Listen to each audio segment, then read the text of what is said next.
Hello, everyone. My name is Mark Romoff, and I'm President and CEO of the Canadian Council for Public-Private Partnerships. And depending where you are today, it's either good morning, good afternoon, and could even be good evening. But it's great to have you all here with us. And once again, we've got a great turnout with people coming, as I mentioned just a moment ago, from around the globe, which is terrific. And it's great to have you all with us. And as I think many of you know, today marks the fourth in our series of live digital webinars with ministers from provinces across the country. And we have a great talk lined up for you today with Alberta's Minister of Transportation, the Honorable Ric McIver. It's wonderful to have him here. At the outset, though, I'd like to thank our event sponsor, Graham Group, for helping to make today possible. I know all of you who organize events appreciate just how important it is to have sponsors. So I'm especially pleased that we have Graham's president and CEO, Andy Truick, with us today. And Andy, thank you so much again for your generous support of today's event.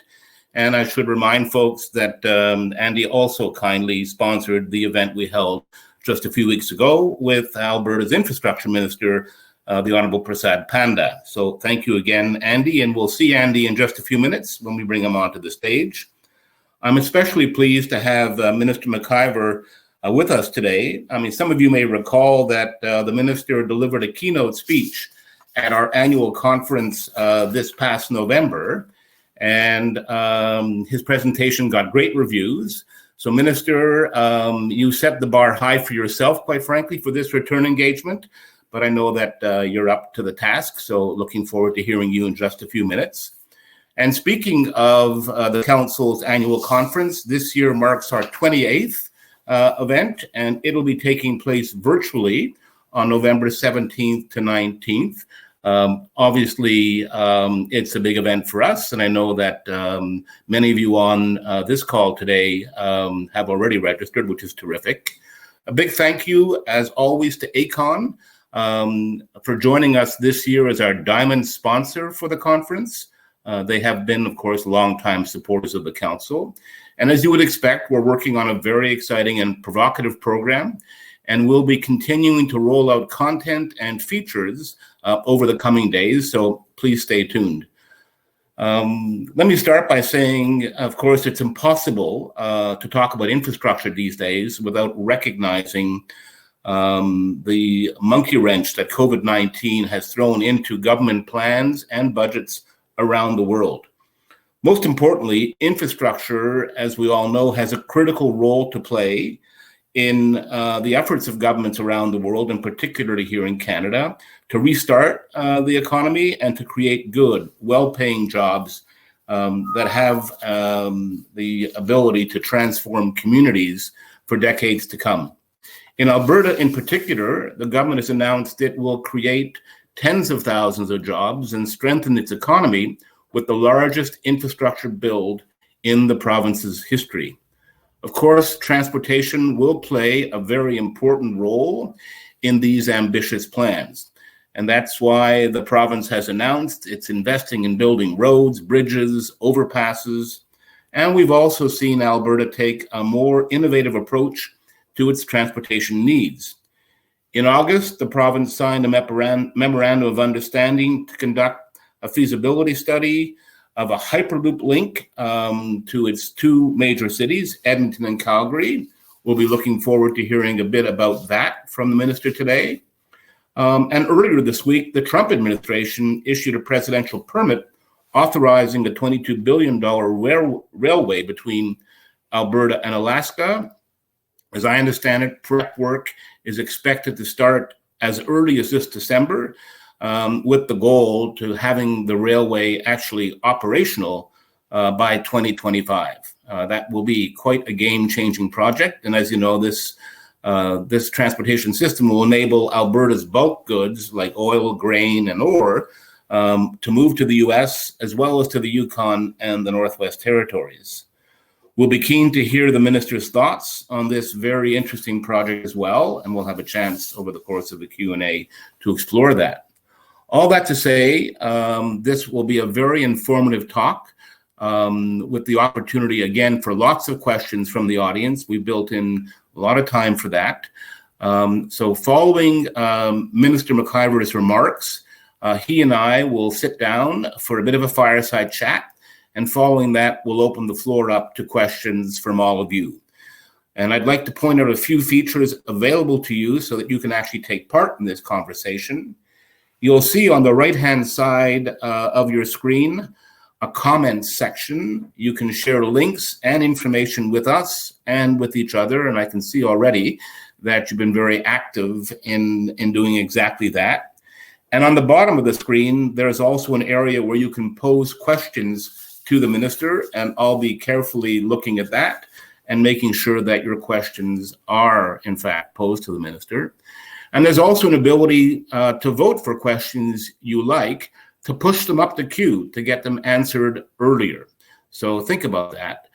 And I really would like to encourage you to ask questions. So begin thinking about them right from the start. And I'd also encourage you to join in the conversation about today's presentation on social media. Be sure to include our Twitter handle @PPP Council in those messages. So I'd now like to turn the podium over to Andy Truitt. Andy, as I mentioned earlier, is President and CEO of Graham Group.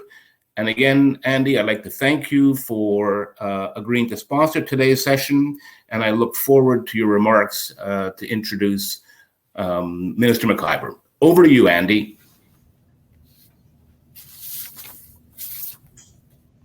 Thank you, Mark. Good afternoon and good morning. It's great to be back with you all in Calgary on a pretty special day. This time we're taking a closer look at the Alberta government's vision for its vast transportation network. Maintaining and building a safe and efficient transportation system is crucial for the province's ongoing economic, social and environmental vitality. It is an optimistic sign to have this focus on our province, especially in these challenging times. It's also important for Alberta to be innovative and tap into the most beneficial emerging transportation technologies to improve its network, and also the procurement methods. So it's my pleasure today to introduce the Honourable Ric McIver, Alberta's Minister for Transportation. Minister McIver was appointed to the ministry by Premier Kenney in April 2019. And recently he's announced several major transportation initiatives, such as plans to replace the Stony Trail Bridge over the Bow River in southeast Calgary and the Highway 3 twinning project. His ministry, as Mark said, has also awarded a contract for the final segment of the Calgary Ring Road and signed a Memorandum of Understanding to study building a Hyperloop between Calgary and Edmonton. Also, his department are looking at ways to build a railway between Calgary and Banff. And for those of you who don't recall, this is the second time in this role for the minister, previously negotiating the agreement with the Tsuut'ina Nation on the completion of the Southwest Calgary Ring Road, which a portion is open today. Minister McIver was first elected to the Assembly of Alberta in 2012 after serving 3 terms on Calgary's City Council. He's also worked in the food industry for several years, including as the owner and operator of food distribution and marketing wholesale businesses. As Mark mentioned, I'm here today representing Graham, an integrated construction solutions partner that has partnered on projects across North America for more than 90 years. We have a strong track record in Alberta with transportation infrastructure projects, such as the Northwest Anthony Henday Drive, Calgary West Light Rail Transit, Grote Road Bridges Renewal, and the Southwest and West Calgary Ring Roads, to name a few. Graham is supporting today's event because we believe in the P3 procurement model, which benefits the government, the communities, and the constituents around. We are looking forward to hearing more details today from Minister McIver on the vision for the transportation in Alberta. So now I would like to welcome the Minister to join us all. Thank you. Good morning. Thanks, Andy, and thanks, Mark. I'll try to live up to at least part of those kind remarks that you made by way of introduction. And just for the record, Andy, when I leave all of you this morning, I'm going to run off to the opening of the first section of the Suttina Trail, Calgary Southwest Ring Road, which is opening today at the earliest possible date. A P3 project done by a coalition of contractors, KGL, and of course, I feel okay saying that the G in the KGL is Graham, since you are our sponsor here this morning. And you and your partners have done, I would say, a great job. And as I said, being the first section open in the first possible date, which makes our government happy. I think it'll make the city of Calgary happy, and I'm pretty sure it'll make the Suttina Nation happy. So great work, and certainly an example of success with a P3 contract. So we're not able to meet in person this morning. It's unfortunately because of COVID. It's one of the many ways COVID has really turned our world upside down for all of us. And for too many Canadians, they continue to suffer under the impacts of COVID, even if they don't have the virus. Although it has taken several lives, and none of us are happy about that. Alberta was already, before COVID, facing serious economic challenges before the virus hit. The triple whammy of the OPEC plus oil crisis, the COVID-19 pandemic, the global recession that's followed in the wake, and Albertans are frankly suffering like never before in our history. Certainly never since 1929. And here, I'll kill that. Sorry about that. I'll make it never happen again. So we're taking action to move our province forward from supporting the environmentally responsible development practices in our energy sector, where we lead the country in environmental stewardship, and investing billions in sound pipeline construction so our products can continue to be transported safely to national and international markets. And we're working hard to get the best value we can through construction, procurement, and contracts, which of course leads us right to our regular use of P3 contracts. So Alberta's government has and continues to work hard alongside Albertans to safely navigate the pandemic and rebuild our economy. We're all started planning for the impact of COVID before the before the severe waves of the pandemic changed our lives, because we wanted to make sure that goods and services were available for Albertans. So it was important to us to keep our supply lines open, and that involved, of course, many stakeholders, municipalities, highway maintenance and construction industry, the agriculture industry, and other infrastructure partners. We turned our focus to essential workers. And that includes commercial carriers that work with the transportation ministry, and our supply chain that pick up the goods and services that Albertans and Canadians need every single day. And that essentially is all the stuff you get in a grocery store and essentials. So we work with the Government of Canada and other provinces very, very well, I would say, and to ensure our border stayed open to these workers, and added screening to our busiest Canada and U.S. border crossings to support this work. We were with cooperation of the Canadian government, the U.S. government, and other provinces. We eliminated the requirement for truck drivers to quarantine for 14 days when they returned to Canada from the U.S. And then, of course, as soon as we did that, we had to do some more work with the transportation and hospitality industries to find ways to provide drivers with food, rest, bathroom facilities, and a safe way that drivers could continue to stay healthy and do their job. So it's been pretty nonstop for all of us. I'm sure all the people watching this too, making sure that the economy could keep going in the reduced form that it is. I would say we're proud in Alberta. We believe we shut down the least of our economy through the COVID crisis, which means that we kept more jobs going than as many jobs going as we could. And we've started to relaunch Alberta's economy. We've reopened schools. We set up safe protocols for business. of all kinds to reopen, and we're investing heavily in projects to support Albertans and get them back to work. Having said that, we don't take any of that for granted. We know that if we don't remain vigilant, that the virus can grow out of control, as it has in a lot of other areas, and again, we take that seriously. So in a budget 2020, just before COVID, we outlined our plan to invest over $19.3 billion over the next 3 years in construction of critical infrastructure under our 2020 capital plan.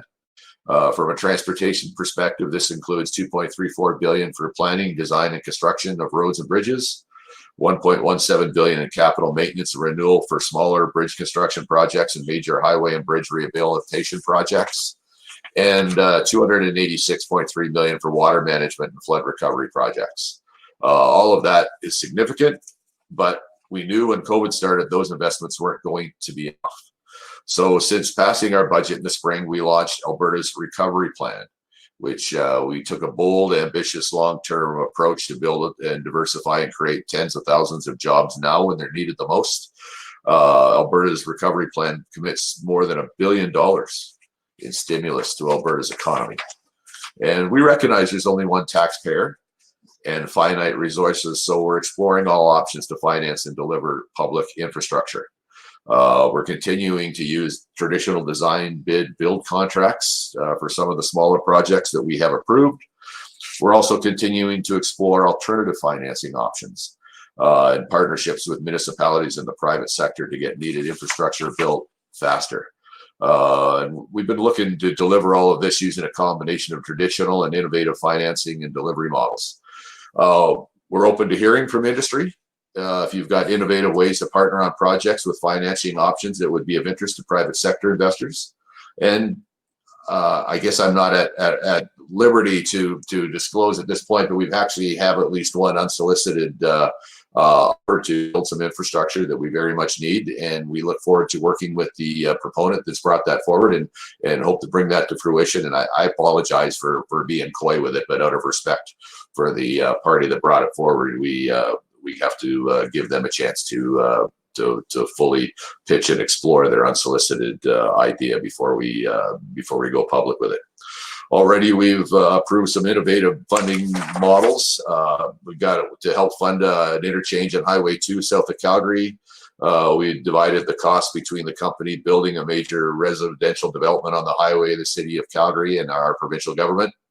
We struck agreements with municipalities to help share the cost of local road improvements that we could expedite work on highways such as Highway 40 just south of Grand Prairie. Some of my department's stimulus funding is supporting critical municipal water and other infrastructure projects. These would not have been part of the capital plan if they had to be 100% financed through the province. So these partnerships with industries, municipalities, and others are actually getting infrastructure delivered to Albertans in a more timely way than if they had to come solely through the Alberta budgeting process. So as you may be aware, our government's in the middle of building a $1.4 billion state-of-the-art Calgary Cancer Center, among other projects such as traditional design build projects. But we are looking at ways we can continue to use P3s to advance key infrastructure projects. I believe Alberta's been a Canadian leader in pursuing P3 projects, funding for major infrastructure projects, and we continue to move in this direction whenever that makes sense. So Albertans, it's important that we get things built when they're needed and built correctly. And we believe that P3s can be supported with a solid business case and provide value for money for Alberta taxpayers, not only in the short term, but over the long term, 25 or 30 year period of the arrangement. So we value the projects that fit in the criteria for potential P3 to determine if better value for money can be achieved for taxpayers. We've established strict criteria to ensure we're carefully selecting projects that would be best suited to successful P3 financing and delivery. And we're fine-tuning additional criteria we want to add to our assessment to determine the suitability of projects, working across government and then, of course, with our partners in the infrastructure ministry. We know the model works, as we've used P3s in the past for several major infrastructure projects across our province, including 6 segments of the Edmonton and Calgary Ring Road projects. In addition to the Ring Road segments that have been completed, the Southwest Calgary Ring Road P3 project is currently under construction. As I said, one portion of that opening today. It's scheduled to be completed by fall of 2021. And yeah, we're excited to what we have to say later today on that. We all know P3s can save time and money and reduce risk to the government by having one contractor or consortium design, build, finance, operate, and maintain a road or other piece of infrastructure. They offer the additional benefits of providing an extended long-term warranty on the asset, allowing the government to leverage funds from the private sector to cover portions of the upfront capital costs in order to be paid back over time. It works well. It provides more work for the contractors. It provides a guarantee for the public in that the contractor's motivated to build the infrastructure correct in the first place, knowing that the repairs over the next 25 or 30 years will be at their expense. So if we do it right, everyone can win. And we think that's what's happening. By delivering these segments of the Ring Road as P3s, we estimate the government of Alberta has saved significant money compared to traditional design bid build projects. We're also exploring P3s and other alternative delivery options for upcoming improvements to Deerfoot Trail in Calgary, which is, for those that aren't from around here, is the major north-south transportation link through the heart of the city and the busiest road in Alberta with more than 170,000 vehicle trips per day. So the same principles that apply to a government of Alberta successful highway P3 contracts can be applied to some major urban transit projects. Alberta Transportation is working with municipalities to provide them with the remaining $137 million allocated under public transit stream of Investing in Canada infrastructure program.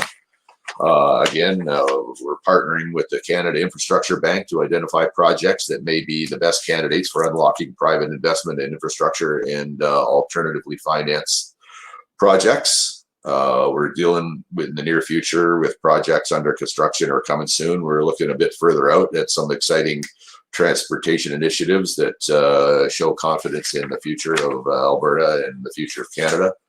We're consulting, including right now, with industry and municipal leaders at their request on the possibility of implementing a road user fee to pay for construction of a new bridge over the Peace River near Lacrete. And here I have to say, Alberta's not leading. We're probably following. We're one of the last provinces in Canada to have a toll or a road user fee in place. We haven't decided to go there yet, but we're going down the road of determining whether that's the right path forward. Earlier this year, we signed a Memorandum of Understanding with the Canada Infrastructure Bank to assess the feasibility of a new passenger rail service between Calgary and Banff. It was alluded to in the opening remarks. A project that we believe will create jobs and support tourism through one of the highest use capacities, and will actually double as a bit of a commuter route for people out of work, connecting them with jobs that need employees in Banff and Canmore, as well as being a tourism route. So we think they could have multiple uses, as well as being an environmentally positive piece of infrastructure. So again, we're in the exploration stage on that. And as said in the opening remarks, we're exploring the potential of a Hyperloop between Calgary and Edmonton. It's new technology. It's innovative. Potentially could get people between Calgary and Edmonton in 30 minutes. And we haven't decided, and this is a private sector initiative. We've committed no government money to this. But the proponent has said that they can't even do their research unless they have a place to build a test track and prove it. So we're going to provide them with a place on public land to build a test section of their technology to see if it'll work. And they say if that test goes well, they will build it at their expense, not government's expense. Actually, I don't know because it's not our money, so I kind of don't need to know. But they said they will build the working model without taxpayers' money, and we think that's a great thing. So we wish them well, and we're going to cooperate with them in hopes that they can bring their new idea to fruition. So in August, we signed a Memorandum of Understanding with Transpod, and again, they say that they will bring $6 to $8 billion worth of infrastructure without taxpayers' money to this project. And indeed, if they're successful at that, I think we all win. So it's and really it's a demonstration of our government's open-mindedness towards new ideas, new technology, and our willingness. You've heard a lot in my remarks about partnership with the federal government, municipalities, the private sector, different companies, with industry. And we've never thought we know everything. We've never thought we ever will know everything. So we're happy to work with people on this call and other people that come forward to work in partnership to provide the infrastructure that Albertans need and deserve. And I thank you all for taking an interest in that. So we're also working actively with industry on connected vehicle technology that collects information from driver and driverless vehicle and collects that anonymously and transmit traffic and road information to vehicles. We've already implemented the mandatory entry-level training program for commercial carrier, bus, and truck drivers, and we're also moving into the stage where we're refining and trying to make that program more accessible and more affordable for people that want to get into the transportation industry as drivers and people in the trucking industry. So we're working with the industry to find creative solutions to conduct training and prepare for road tests by using online and perhaps even virtual reality tools to make it more affordable and more accessible for people that want to get in the industry. And it's no secret, Alberta's energy industry and the people that power it are struggling. So COVID-19 has made that worse. And but that hasn't changed the fact that Alberta and Canada needs access to Canadian energy. It's the most reliable source from a country that respects the rule of law, that respects human rights and dignity, that respects the environment. So we think we got a real story to tell the world, but it doesn't matter unless we can get our product to the world. So our work with you and other members of the transportation industry and P3 partners could be very, very instrumental in us getting our world-class ethical energy products to the rest of the world, which we know will require more, not less energy in the upcoming decades. There's people prematurely trying to declare the end of oil and the need for oil and gas, and they're wrong. But we know new technologies are coming. We're going to be part of helping develop those new technologies. But in the decades coming up, when we know there's going to be more oil and gas needed instead of less, we think it's our responsibility and even our ethical responsibility to get more Canadian energy to the world, rather than energy that comes from regimes with less respect for human rights and the environment than what we have here in Canada. So we're involved in work provincially and federally that is also, and with the private sector, with industry, and working with developing a hydrogen economy amongst other energy sources that are coming on. A project that's near and dear to my heart is reducing red tape so we can get out of the way of people doing business without jeopardizing safety on our highways. We've eliminated more than 15,000 truck-related permits, bringing some of the requirements into regulations and getting rid of other ones that were just plain outdated. My favorite is one that if you had eggs on your truck, you needed a permit to run your truck. I don't know why that was ever needed. But it's just a kind of a fun example of thousands of permits that were probably put in place for some good reason at the time, but have outlived their time of usefulness. So we're getting rid of some paperwork and requirements that the industry members need to go through. But then that's not just in transportation, but across every ministry in our government. Because if we're going to compete with the rest of the world, we have to compete at the speed of business, which some of us, including me, would say is on average faster than the speed of government.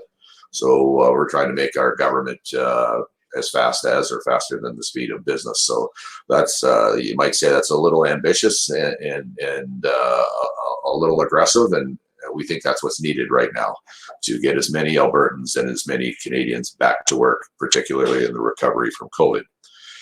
I've started already this, and we'll continue to travel all over Alberta, talking to commercial carriers, truck drivers who move our goods and feed our cities about how we can make their operations more efficient without compromising safety. That includes talk about new technology, efficiencies, even talks about enforcement, and insurance challenges. So the whole gamut. And again, we never thought we know everything. So by talking to people actually dealing with those challenges on a daily basis, we are hoping to partner with those in the industry to look for better ways to make them more profitable, more successful, more safe, and more secure. So between highways, transit, support for municipalities, technology, hydrogen, eliminating red tape, we're trying to move people and goods in safer, efficient, environmentally responsible ways while we secure a future for Alberta's children and grandchildren. So boy, that was a mouthful. I hope some of it was helpful to you. But here's the great thing. I'm grateful for this time with you. I appreciate having a chance to talk to you. But now that you start asking me questions, that's the time when I'm going to be really sure that we're talking about what matters to you. So I will halt right now and wait to hear people's questions, and hopefully then we'll continue to provide answers and information that I hopefully will be helpful and useful to you. Thanks very much. Well, thank you, Minister McIver. You certainly covered a lot of ground in a short period of time. I'm not sure. I'm going to have to start thinking now really about questions about subjects you haven't covered yet. But the good news is we've got lots of questions coming in from our audience today. I wanted to make one point. I'm not sure if you've seen it yet, Minister, but the Prime Minister did just a short while ago this morning make a major announcement of an allocation of $10 billion in new major infrastructure initiatives. That's a great start. And you also made several references, in fact, to the Canada Infrastructure Bank. We might come back to that, but they too announced a growth plan today, which I'm sure will be of real interest to Alberta and provinces across the country. You already may have been part of that backroom discussion, I don't know, but it was formally announced today. So I think that sends a very strong message to everyone who's participating in today's call, because this is their wheelhouse, right? So it's all good. As I mentioned, you covered a lot of ground. Maybe we can drill down a little bit on some of these issues. I mean, first and foremost, we know that COVID-19 has really had a significant impact on public infrastructure across the country, notably in Alberta. Could you take maybe just a moment to outline some of the effects that you've seen from a transportation perspective in Alberta, and maybe how you and your ministry are trying to manage them? Well, there's certainly a lot of people out of work. Calgary, the city where I live, barely has a rush hour, which is not a good thing. If you're trying to get in or out of the downtown at dinner time, I suppose that on a very selfish short-term basis, it's a good thing. But it can never be a good thing if it's a result of tens of thousands of people not having a job and not paying taxes and not being able to look after their families. So that's way more negative than positive. We've tried to put the industry to work. And thank you, industry. I think we're getting pretty fair pricing on a lot of the work that we're doing, and we're doing it at a time when all Albertans and Canadians, and including people in our industry, need the work. So we've taken advantage of this by, for example, our $20 million budget. In the budget for fixing potholes and crack filling and stuff in the roads, we boosted that by 60 million more. So we filled 4 times as many potholes and 4 times as much crack filling this summer and fall as what we had otherwise planned. And boy, can you tell the difference. And in fairness to them, because I'm the complaint department, so I hear about it whenever things aren't well. Albertans noticed that the work needed doing. But I'm very gratified by a lot of Albertans have noticed that a lot of the work has gotten done this year. And I'm very grateful to our industry partners who have really answered the bell, stepped up, and got the work done during our during the non-winter season. That's great. Thank you very much for that. You also made significant mention of P3s and the province's commitment now to a P3 model. We certainly heard that in the remarks that Minister Panda made using this same forum just a few weeks ago. I'm wondering, Minister, whether you might be able to talk a little bit about the extent to which you see the P3 model being used in the transportation sector more specifically. Well, I'd like to think that we've been heavy users of the P3 model, and to Albertans' benefit. We recognize the importance of LRT developments in Calgary and Edmonton. We've committed to funding these projects at $3 billion over the next 9 years on a per city basis that works out to about $1.5 billion each for Calgary and Edmonton. Any cost benefit of analysis that's set out for a project may see some of its ridership model change due to the impacts of COVID-19. But we're trying to work in partnership with Calgary and Edmonton to make those projects be delivered in a cost-effective, responsible way that benefits the citizens. We've been undertaking detailed and informed review to assess the benefits and risks of both projects, and we'll be having discussions with both cities in the near future. We're interested in working with them to deliver in a way that's gives the greatest value to their citizens for the money that is committed to it.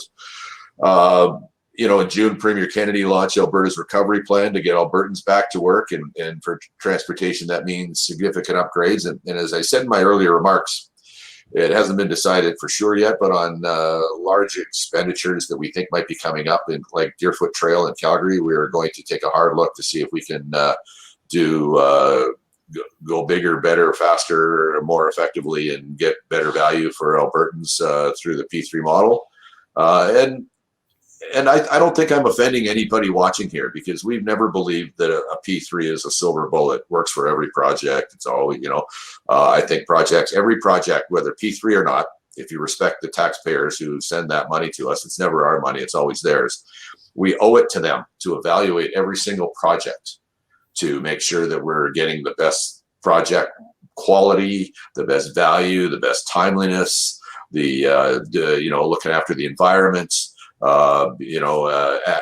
ethical standards of doing business. But our experience is, in many cases, the P3 model actually can deliver all those things. So we don't take it for granted that the P3 is always the best way to do it, but we believe firmly that it needs to be considered, particularly for the larger projects, because that's one of the ways I think we can best deliver all those positive attributes to the citizens, the taxpayers that are paying for all of this. Thanks, Minister. I really appreciate that comment, particularly because, as you know, the council obviously a strong proponent of P3s, but we would also be the first ones like you to say that that model is not a panacea. And obviously, when it's done on the right projects, the right time, it's got a great track record in Canada and a great track record in Alberta. But the reality is that there are lots of different ways to bring projects successfully to market. And the real focus has to be, as you put your finger on it, what's the best approach to get the very best outcomes for taxpayers, and also to really drive, really enhance the quality of life, right? Because in the end, that's really the intention that we're all very focused on. So I appreciate your comments. With respect to the Deerfoot Trail project, for just a moment, do you have a sense yet for whether it'll come to market as one large project bundle or 3 or 4 mid-sized contracts? It's a great question, and I don't have a definitive answer for you today, because we're still trying to go work through that to make sure we, whatever we do, we deliver the best value and do the best project. But I will say, and you know what, one of the themes of I think of my talk this morning, and our question and answer is we're going to do things well. It's done through partnership. The city of Calgary and the province have done a several-year study on the Deerfoot Trail, where we have on paper at least torn apart every interchange, every section of road, every exit and entrance to determine what's needed, where the biggest backups are, where the morning rush hour delays are, where the afternoon rush hour delays are, where the most collisions are and the most personal injury or death collisions are. And there's actually a pretty good book of data that the province and the city have agreed upon, and we will try to apply our plans for improvements to the Deerfoot to use and respect that work. Too often, I suppose the stereotype is that government reports are trotted out with a great deal of fanfare and high fives and great plans for the future, and then they sit on a shelf and get dusty. This one's not going to get dusty. We are referring to it on a regular basis as we try to determine how much money to spend, where to spend it, and what improvements to make to the Deerfoot, and we'll continue to do so. And again, that's through partnership and also through the industry. And I'm going to go off topic a little bit, but I think it'll be interesting to the people listening, is that we need to continue looking for new technologies. There's been a lot of improvements, of course, but I think to a large degree, our technical people tell me we're largely building roads the same way we have been for 60 years. And why wouldn't we be? It works. We've got a great transportation system in this country, but that doesn't mean there's not better mousetraps bouncing around out there. And so one of the things we're trying to avoid and try to get past is the classic situation where government says to industry, bring us new ideas, bring us new innovation. So they walk in with new innovation, proud of it. And we say, oh, that's not our policy. We can't do that. So we're actually looking for pathways through the way that we issue tenders and contracts and RFPs to actually provide a pathway through the front door where industry can actually bring things and actually not have it rejected. Because if there's one way to industry, people are pretty smart, and if you teach them not to bring new technology, they learn that lesson fast too. So we're actually trying to teach ourselves first to be truly not just lip service, but truly open to new technologies, and have that put in our policies and procedures, so that when somebody does come in with a new way of building a road or a bridge or anything, or a new materials, that we actually look at it in a serious way and actually give it a chance. Yep, that's a great segue actually to the unsolicited proposals framework that Alberta's introduced. You made reference to a project. We don't want to compromise that at all, for sure. So I respect your commitment to privacy on that one. But I'm interested in terms of the go-forward plan around unsolicited proposals, and if you've had any feedback from the marketplace in terms of this initiative, and maybe just a little bit of your own thought process as it relates to your particular sector. Yeah, I think when I spoke at the P3 conference that you referenced in my introduction today, I think what I said was, and I still believe this to be true, during the early days of unsolicited proposals, well, there's no policy for people to follow. You can actually help us shape policy right now. But having said that, we are deep in the process of developing policy on unsolicited proposals to hopefully enable them and encourage them. And I think you will hear our government, come forward with that in the next very few months, perhaps by the end of the year. That's not a hard promise, but I'm saying we're down the road on policy, and because we do want to encourage unsolicited proposals, because we think that'll help open the door and open our minds to things that we hadn't thought of, that people outside of government have. And if we're going to provide the best government possible and give the best infrastructure, including transportation, possible, we actually need to be open to that. Yeah, I think that's music to the ears of the folks that are participating in today's event, for sure. And so great to hear. And it's also timely, again, coming back to the Canada Infrastructure Bank, because, as I think you're aware, Minister, they have a mandate as well for unsolicited proposals. So this may be another opportunity where both the government of Alberta and the bank might work together to enable some of these projects to really get the support they need to successfully come to market. Yeah, no, and you know what? I agree with you. And again, it's that whole partnership thing again. And our government has been in discussion on a fairly active basis with the Canada Infrastructure Bank on a number of things, which I think is great. We went, I dare say, years without doing any business with the Canada Infrastructure Bank, though they were there. We've made a deliberate attempt to find out what they had to offer and to make ourselves open to what they have to offer. And right now they're actually doing 2 studies on the potential rail between Calgary and Banff and Lake Louise, or not Lake Louise, and Canmore. And so we're using their expertise to evaluate and make plans for the future.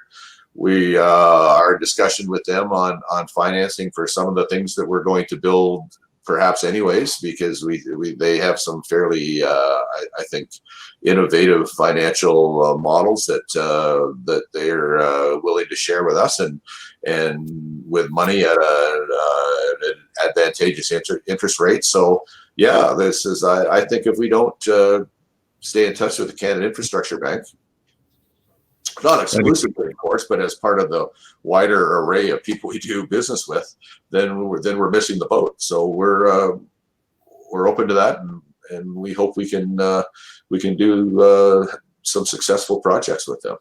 Yeah, well, certainly timing is perfect because, as I mentioned just a moment ago, and as you know, they are working hard to recalibrate their model for delivery and to support partners around the country to bring these projects to market successfully. So I think that's why I think timing is great. If we can take a moment before we go to our audience for questions, and quite frankly, we have a lot building up already, just shifting away from transit for a moment. Alberta is a large province with an incredible network of roads, bridges, transportation corridors. Can you give us a bit of a sense for your vision and priorities for that sort of broader non-transit network? Great. I love that you asked this question. We are, as you talked about, we have a memorandum of understanding with the Transpod group that would like to build their technology in Alberta. We also have, interestingly enough, more than one high-speed train group that want to build something in Alberta, and we are actively cooperating with them to make it possible for them to consider their private sector investment in Alberta. We are working, it's been news this week. President Trump signed the permit for the Alaska A2A, Alaska to Alberta rail line. And we've been in active conversation with the governors of Alaska, the government of Yukon and the Northwest Territories.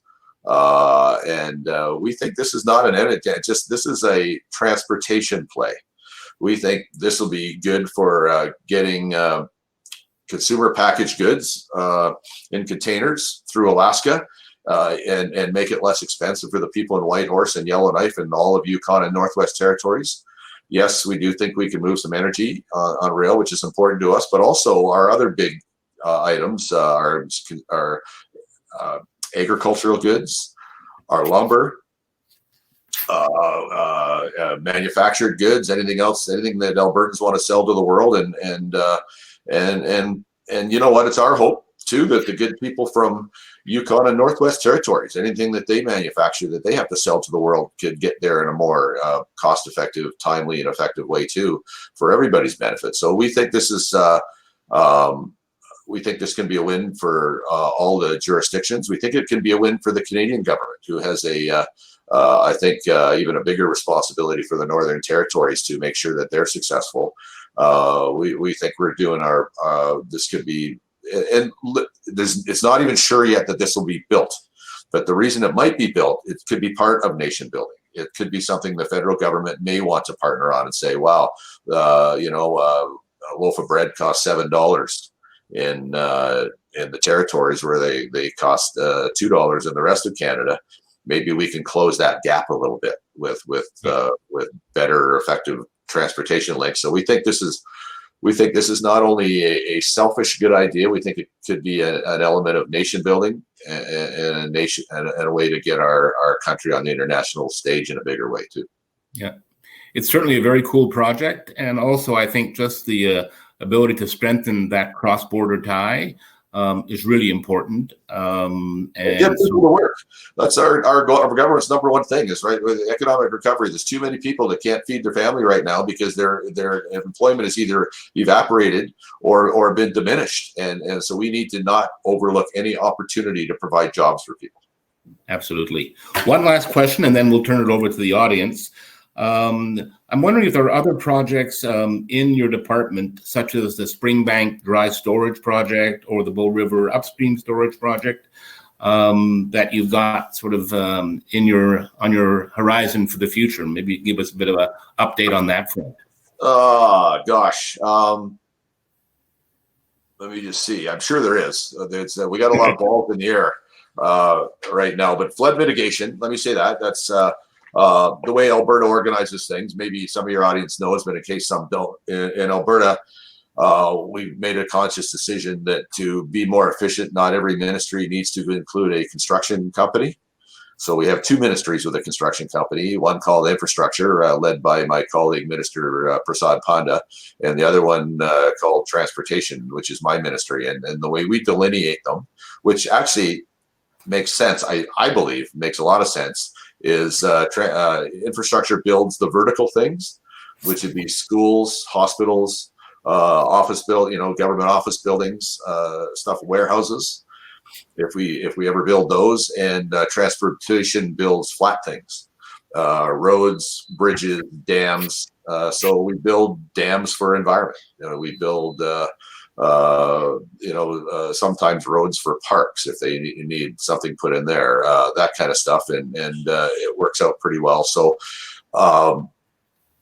that includes. So there is some irrigation projects that they're not transportation projects, that we may or may not be chosen as the construction company. If government builds it, we'll be the construction company, but some of that may go straight to the private sector, and a different minister might have to answer that question. But also there's the irrigation districts. So it's kind of the partnership thing between our government and the irrigation districts. If it's a government project, there's a pretty good chance that transportation will build it.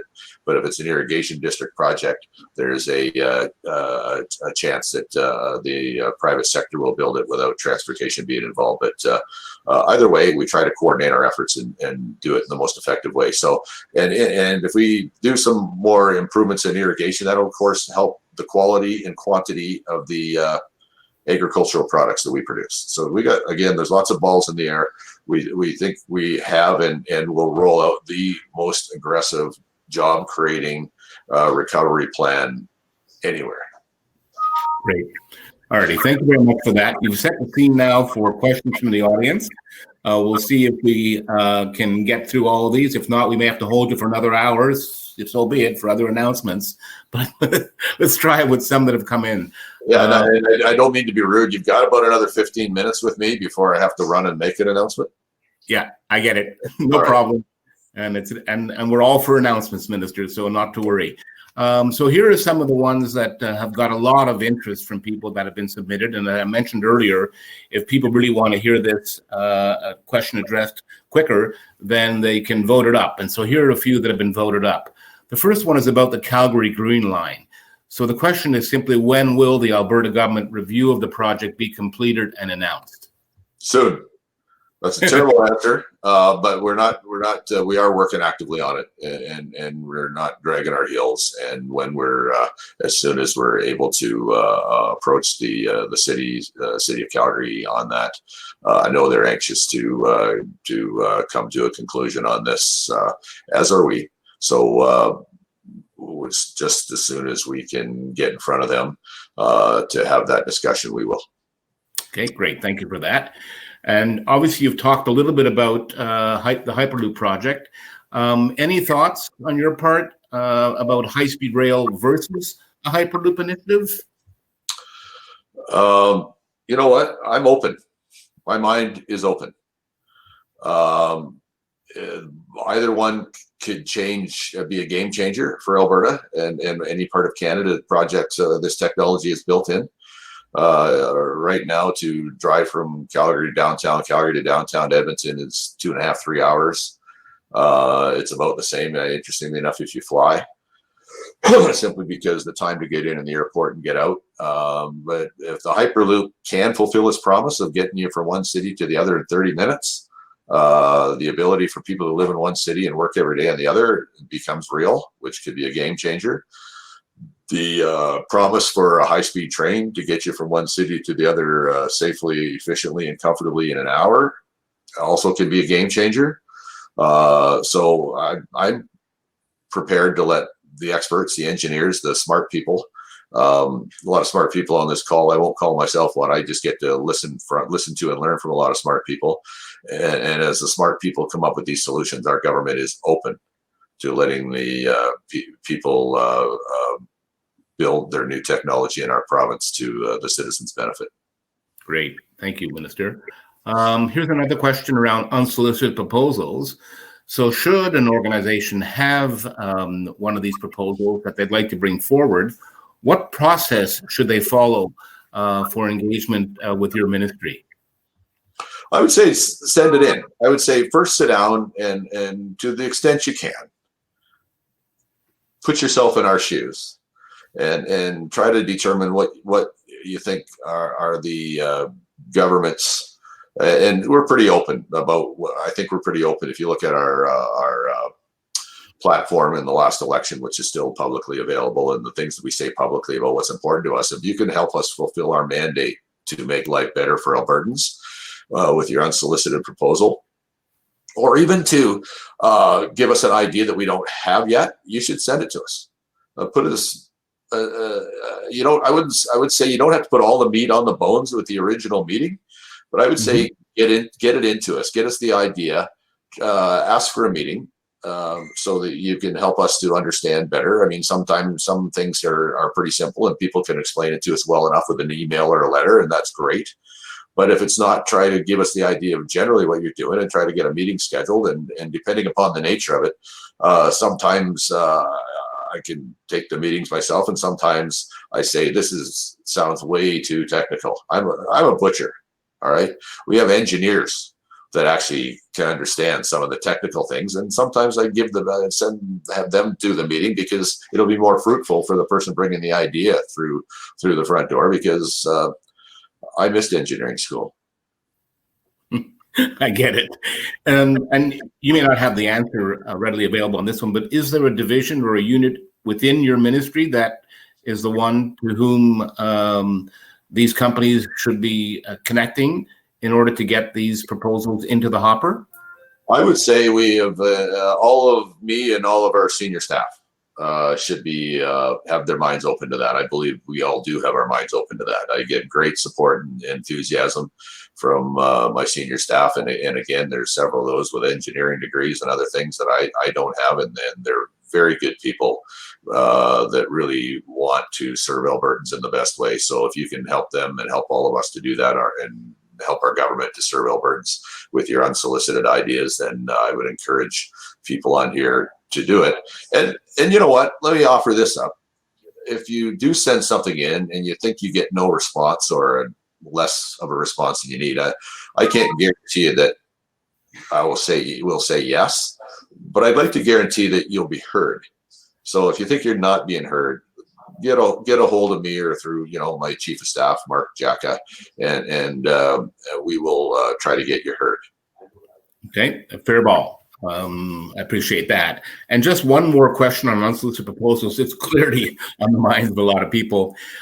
So if a P3, if an unsolicited P3 proposal comes in, what will be the government's involvement in determining it as a P3 versus a traditional project in terms of how to proceed with it? We'll evaluate it, and I know that's you know what, because not all proposals and not all projects are created equally. Some seem to jump off the page as P3, P3, P3, and other ones are like, yeah, we need to evaluate whether this is design, build, finance, or whether a P3 project. So we do our best to evaluate stuff as it comes through the door. Again, we've never thought we were perfect, but we will take an honest, I think, sympathetic look at things as they come through the door and try to put them through the process in the way that we think is in Albertans' best interest. If people watching here feel strongly that they disagree, then they should say so. But I want them to know that we're really interested in trying to do things in the best way. Okay. And coming back to the Deerfoot Trail project for just a moment, can you give us a sense of what the timing would be for this project to come to market for procurement? Well, when we put out, if you read our budget from last year, and listen, our budget's been blown up because we went from what we thought was going to be a $7 billion deficit to a $24 billion deficit. And while we're not happy about that, we do feel good about all the support we tried to give Albertans during this toughest time. It's the schedule for our money for Deerfoot is a couple years down the way. I think it's $209 million that was in there. So I would say in the next year and a half, we'll be talking about that seriously, about what we will or won't do on the Deerfoot Trail. Okay, great. Thank you very much for that. Another question, you mentioned impact on both traffic and transit user forecasts due to COVID. Are you expecting any major changes to business cases or value for money assessments for major transportation projects, either contemplated or in progress as a result? We will consider the evidence as the evidence presents itself. We're all in uncharted territory here.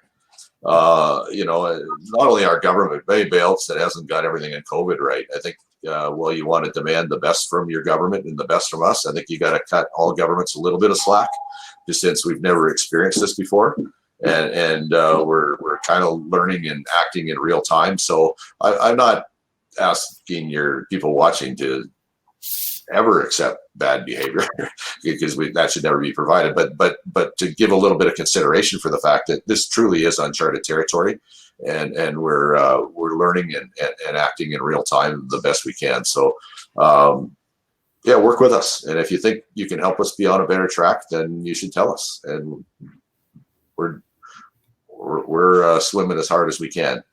Fair enough.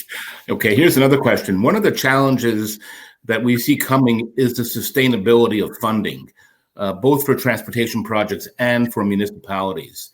And this year there's been a fair bit of a sort of surprise funding, but it would be nice if there was a longer term outlook with guaranteed provincial funding numbers for highways and municipalities for better long range planning and sustainability. Although it's not really in your portfolio, municipalities especially seem to have a limited sense for what is coming in funding from year to year, making it difficult for them to plan and invest. Do you have any perspective on that? Yeah, you're going to hate this answer, but if you thought it was uncertain last year, we have no idea what our revenue is going to be next year. I think it's reasonable that whoever asked that question asked it. It's a reasonable question to ask. It's one I used to ask when I was on city council. It's a great question.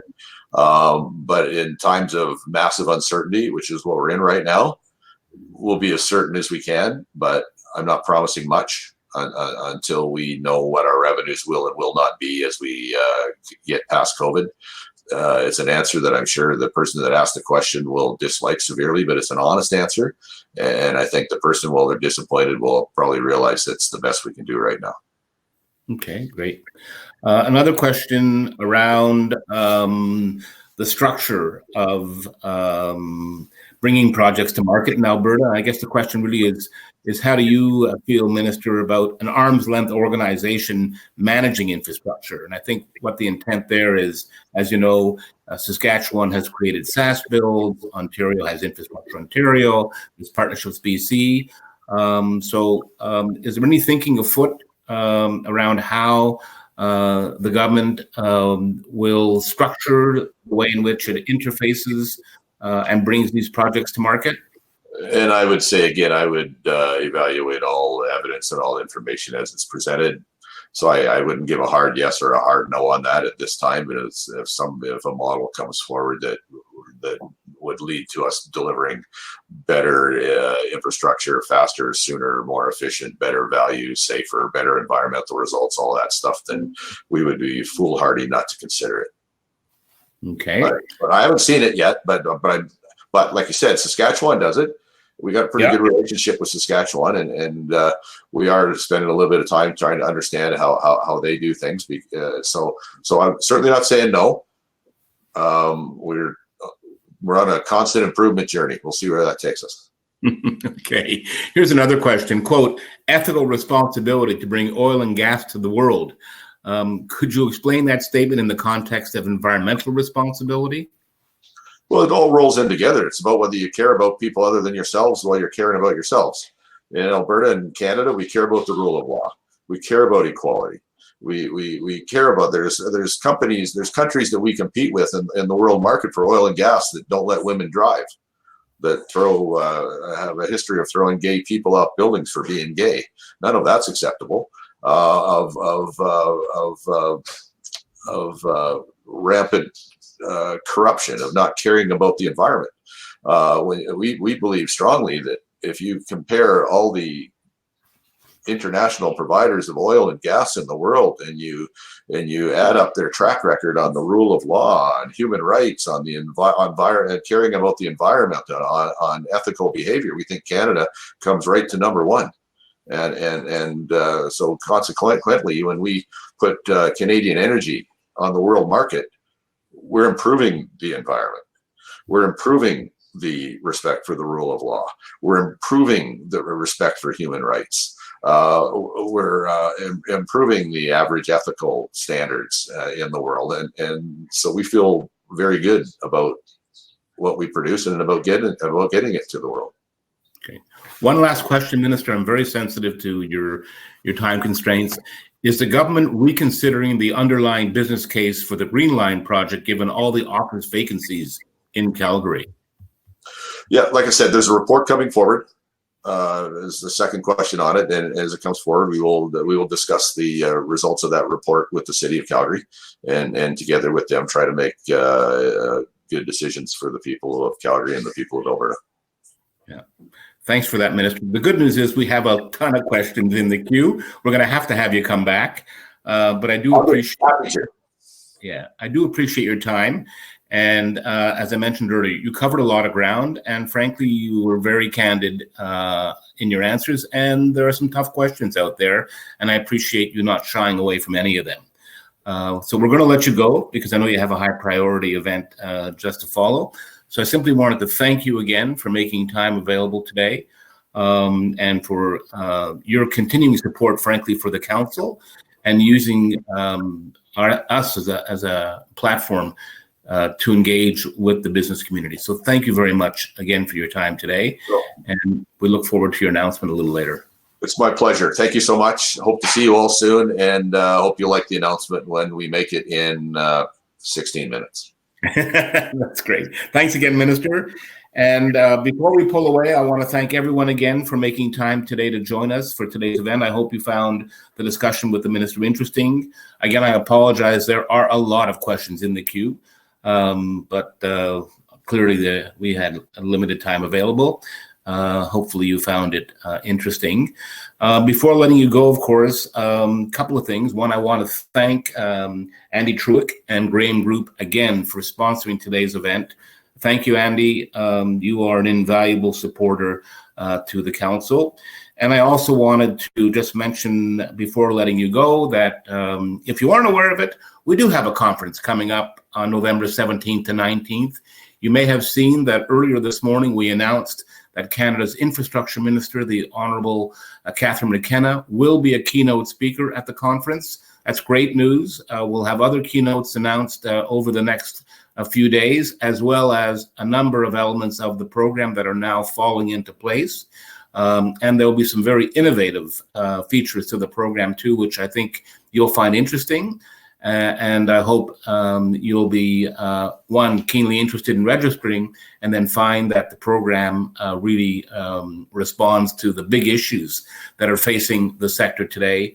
Again, we're trying to make it as much an on-demand experience. So I realize that it's not possible for everyone to sit in for all the sessions. And furthermore, This conference will be attracting people from around the world, different time zones. So the realities dictate that not everybody can be in the same place at the same time. And that's why our program will be available on demand after the conference for a period of 90 days. So thank you again to all of you for joining us today. Have a great rest of the day, and I look forward to engaging with you again soon, and certainly at the conference. Thank you again. Signing off.